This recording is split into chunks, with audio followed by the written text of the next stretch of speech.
मैं बहुत डरा हुआ हूँ और बहुत खुश भी। डरा हुआ इसलिए क्योंकि एक साइको आदमी ने मुझे किडनैप कर लिया था, और खुश क्योंकि मैं मेरे साथ 2 और बच्चों को दर्दनाक मौत से बचा पाया था। मेरा नाम जसीम है और इस हादसे के बाद मैं क्रिसमस पहले की तरह खुशी खुशी नहीं मना पाऊंगा। ये सब तब हुआ जब हर साल की तरह हमारे नगर में क्रिसमस को बहुत ही बड़े मेले लगते हैं। वहाँ बहुत सारी चॉकलेट की दुकानें थी और बहुत लोग सेंटा का कॉस्ट्यूम पहने हुए थे और बहुत ही सारी झूले भी लगी थी। स्पीकर पर क्रिसमस के गाने बज रहे थे।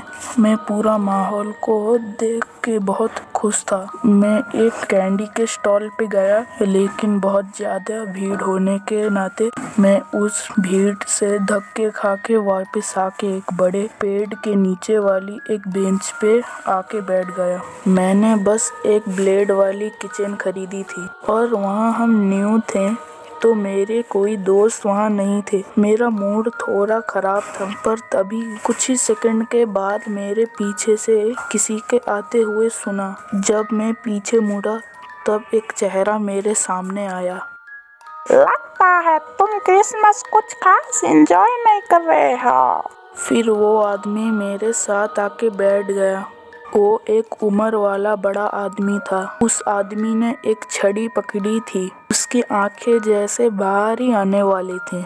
उसने पूछा, तुम्हारा नाम क्या है? मेरा नाम जसीम है।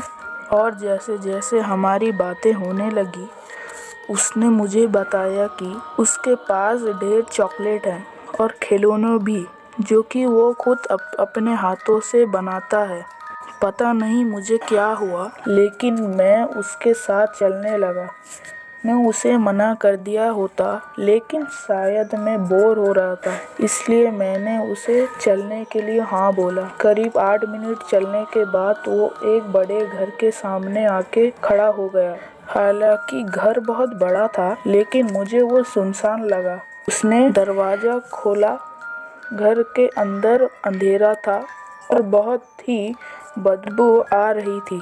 तब मुझे एहसास हुआ कि इसके साथ आके बहुत बड़ी गलती की। मुझे ये एहसास हुआ कि कम से कम मुझे अपने पेरेंट्स को कह के आना चाहिए था। तुम्हें क्या लगा तुम यहाँ आने के बाद आसानी से चले जाओगे? उसने अपनी छड़ी की मदद से मेरे सर पर वार कर दिया। जब मुझे होश आया, मैं बंधा हुआ था और मेरे साथ 2 बच्चे थे जो कि मेरे तरह बंधे हुए थे, लेकिन देख के लग रहा था कि वो बहुत दिनों से भूखे थे। उसने मेरे मुंह पे पानी मारा। तुम तब जा सकते हो जब तुम्हारे पेरेंट्स मुझे पैसे देंगे। मेरे पेरेंट्स मुझे ढूंढ लेंगे, वो तुम्हें भी ढूंढ लेंगे। क्या तुम मुझे धमकी दे रहे हो जसीम? पर मुझे नहीं लगता तुम ये देखने के बाद ऐसा करोगे। उसने दीवार के एक बटन को दबाया। चैन के उतरने की आवाज आने लगी। उसने एक पिंजरा जुड़ा हुआ था जो मैंने अभी तक नहीं देखा था। उस पिंजरे में एक बच्चे की लाश थी और उसका पूरा शरीर जला हुआ था और उसके जले हुए शरीर पर कुछ चिपका हुआ था और उससे बहुत बदबू आ रही थी। वो आदमी मेरी तरफ देख के मुस्कुराने लगा और बगल में रखी हांडी की तरफ इशारा किया। उसने कहा, अगर हम होशियारी करेंगे तो वो हमें भी उस गर्म चॉकलेट की हांडी में डाल देगा। ऐसा कह के वो वहाँ से चला गया और मुझे लगने लगा कि ये मेरी आखिरी वक्त है। पर मुझे याद आया, मैंने एक किचन खरीदी थी।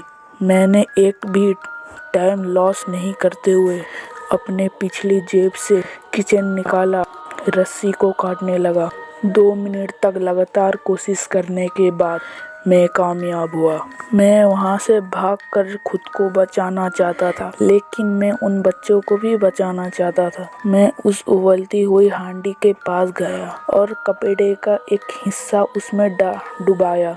मैंने थोड़ी चॉकलेट को जमीन पे गिरा दिया ताकि फिसलन हो जाए। फिर मैं उस आदमी के आने का इंतजार करने लगा और वो 5 मिनट बाद उसके पैरों की आवाज़ सुनाई दी।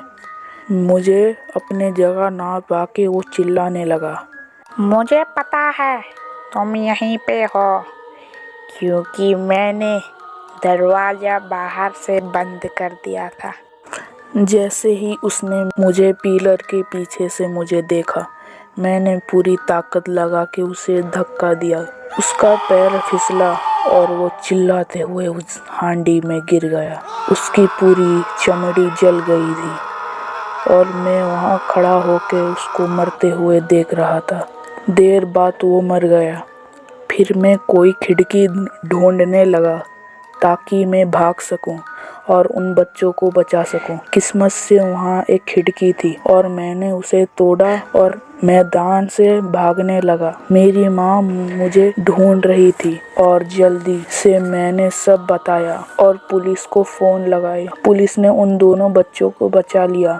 मैं आज भी सोचता हूँ क्या होता अगर मेरे पास वो किचन ना होता।